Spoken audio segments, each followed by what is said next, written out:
आप सभी को नमो बुद्धाय।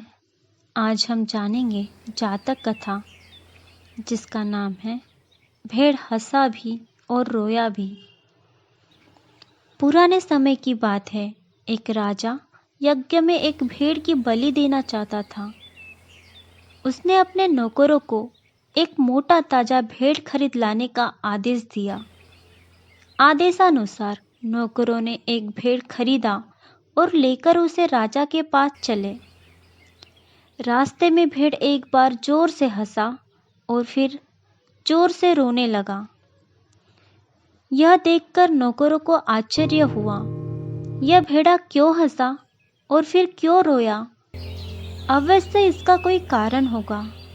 उन्होंने भेड़ से ही पूछा, अरे भेड़े, तू हंसा भी और फिर रोया भी, इसका क्या कारण है भला?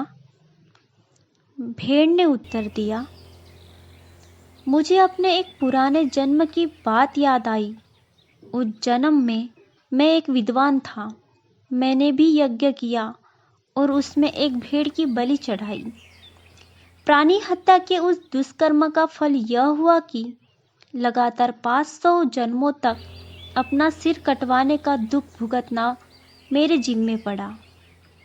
यह आखिरी बार है जबकि इस प्रकार का दुख मुझे भोगना है। इसके बाद में इस फल भुगतने के दुख से मुक्त हो जाऊंगा। इसे जानकर मुझे खुशी हुई और मैं हंसा। लेकिन फिर मुझे ध्यान आया कि मेरी तरह यह राजा भी भूल कर रहा है। यज्ञ में मेरी बलि देना चाहता है। प्राणी हत्या के दुष्कर्म का फल भुगते हुए इसे भी मेरी तरह 500 जन्मों तक अपना सर कटवाना होगा। यह बात ध्यान में आते ही मुझे राजा पर बड़ी दया आई और उसके दुखमय भविष्य को देखकर मैं रोया। घर लौटने पर नौकरों ने राजा को यह सारी बात कह सुनाई। राजा का होश जागा। वह भेड़ के प्रति बड़ा कृतज्ञ हुआ। उसने भेड़ से कहा, मैं तेरी बलि नहीं चढ़ाऊंगा, तुझे इस आखिरी दंड से मुक्त करूंगा। भेड़ बोला, यह नहीं हो सकता। तुम मुझे इस दंड से मुक्त नहीं कर पाओगे।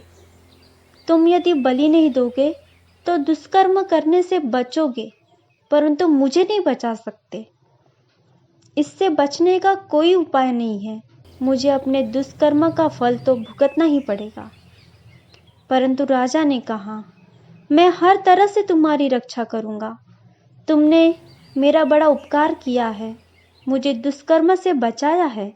मैं बड़ा एहसानमंद हूँ। तुम्हारा सर कोई नहीं काट सकता। राजा ने भेड़ को एक वृक्ष की छांव में छोड़ दिया। नौकरों को उसको संभाल रखने का आदेश दिया। उसी पेड़ के नीचे उसने चारे पानी का प्रबंध कर दिया। भेड़ निश्चित होकर घास चर रहा था। यकायक आकाश में गरजते हुए काले बादल छा गए। जोरों की आंधी आई, बिजली चमकने लगी और भयानक आवाज के साथ पास की एक शिला पर टूट पड़ी। शिला के टुकड़े टुकड़े हो गए। एक टुकड़ा भेड़े की गर्दन पर जा गिरा और पल भर में भेड़े की गर्दन कट गई। इसीलिए अपने किए हुए कर्मों के फल तो आते ही है। हर प्राणी कुदरत के कानून के अधीन है। जैसा बीज वैसा फल, जैसा कर्म बीज वैसा कर्म फल। इसलिए हमें दुष्कर्म करने से बचना ही चाहिए। साधु साधु साधु।